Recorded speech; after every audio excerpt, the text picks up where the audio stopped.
Hey everyone, a very warm welcome to English Vinglish channel.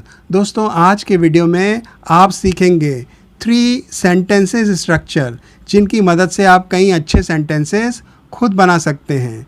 तीनों structures के 10-10 example sentences भी सिखाए गए हैं ताकि आपको नए आसान सेंटेंसेस बनाने में कोई भी दिक्कत ना हो। सेंटेंसेस को मैंने बहुत आसान से थोड़ा थोड़ा मुश्किल के सीक्वेंस में सिखाया है। लेट मी अश्योर यू कि सारे सेंटेंसेस आसान ही हैं। Then what are we waiting for? Let's get going and here comes the first spoken English structure. आज का पहला स्ट्रक्चर है for no reason. For no reason, और इसका अर्थ होता है बिना बात के या बेमतलब या फालतू में। नॉर्मली इस स्ट्रक्चर को हम किसी भी सेंटेंस के अंत में लगाते हैं। आइए कुछ एग्जाम्पल सेंटेंसेस सीख लेते हैं। मेरे पिता बिना बात के गुस्सा हो जाते हैं। My father gets angry for no reason. My father gets angry for no reason. वह मेरे घर बिना बात के आया। He came to my home for no reason. He came to my home for no reason. वे बिना बात के लड़ते रहते हैं। They keep fighting for no reason. They keep fighting for no reason. वह वहाँ बिना बात के जाती है। She goes there for no reason. She goes there for no reason. Rahul बिना बात के मुझे तंग करता है। Rahul disturbs me for no reason. Rahul disturbs me for no reason. मुझे बिना बात के सज़ा मिली। I was punished for no reason. I was punished for no reason. Tense आप कोई भी यूज़ कर सकते हैं, जैसे यहाँ simple past tense passive voice में यूज़ किया गया है। वे मुझे बिना बात के परेशान कर रहे हैं।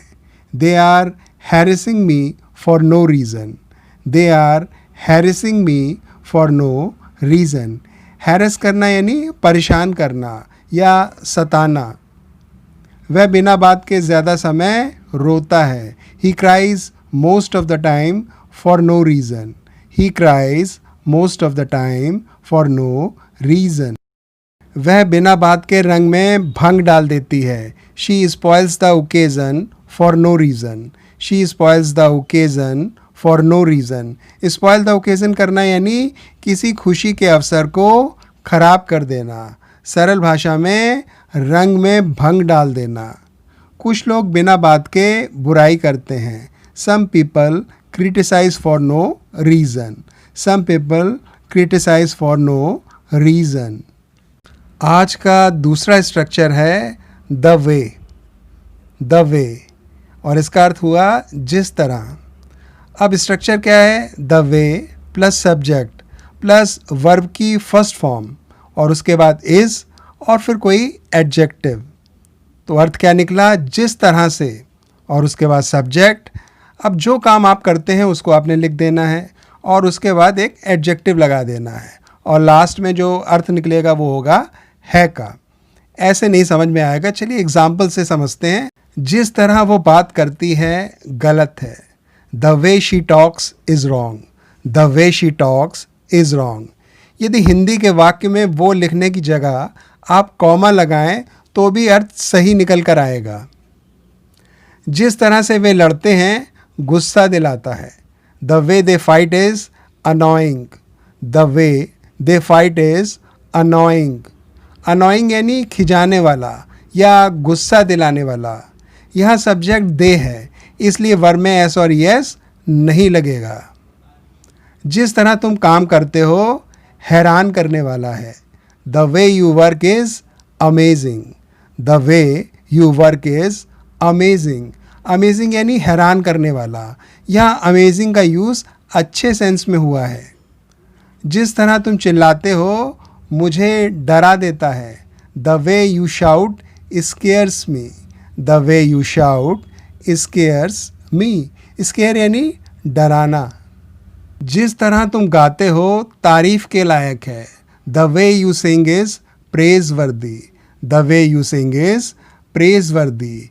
प्रेज वर्दी यानी तारीफ़ के लायक या प्रशंसा के लायक या काबिल तारीफ़।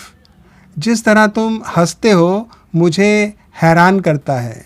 The way you laugh surprises me. The way you laugh surprises me. जिस तरह तुम पढ़ाते हो शब्दों से परे है. The way you teach is beyond words. The way you teach is beyond words.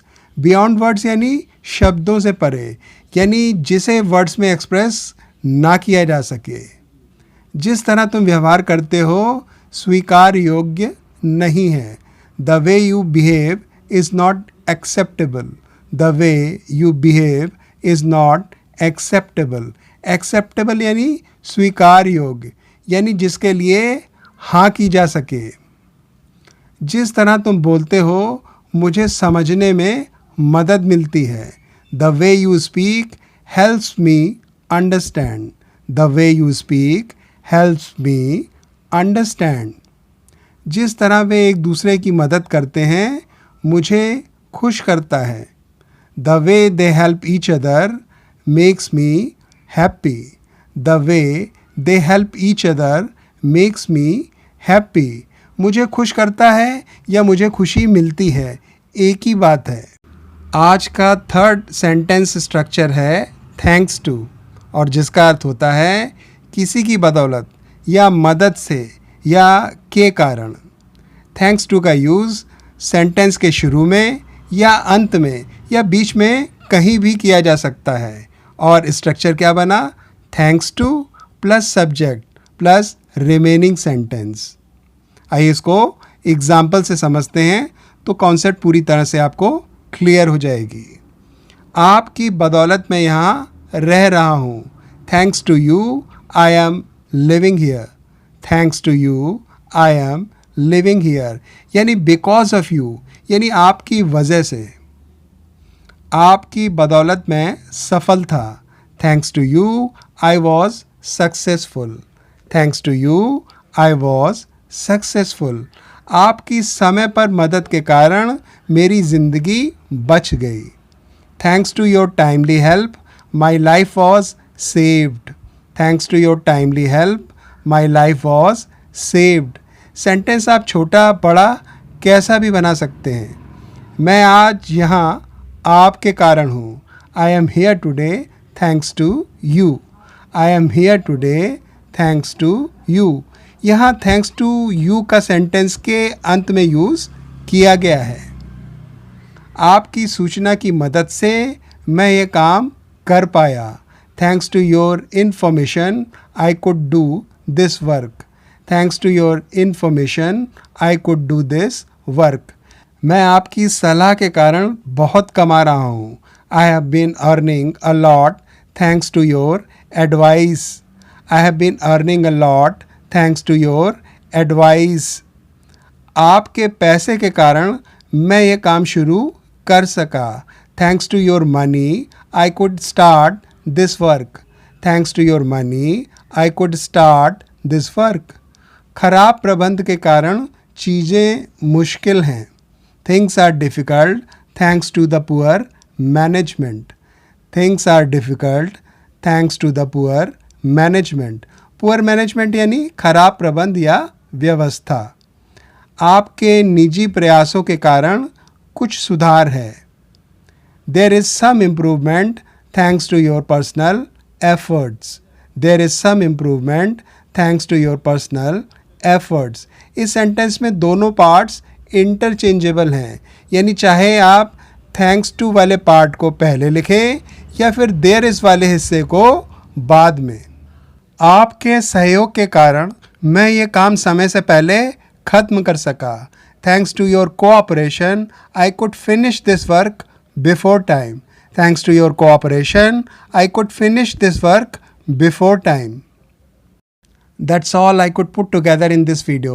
I sincerely hope that you have liked all the new sentence structures which would revolutionize the way you speak English. Now use these structures to make many more small and big sentences. These structures will not let you pause while speaking fluent English. I am bringing something new every time so that you remain hopeful and never ever think of giving up your dream of speaking better and fluent English. Stay focused and continue with your basics. You know, Sky is the limit. Thanks for sparing your valuable time to watch this video. Those who have watched the video till the very end deserve to be thanked in particular. It's time for me to sign off. Until the next video is uploaded, keep learning, revising, and of course, speaking fluent English. Bye friends.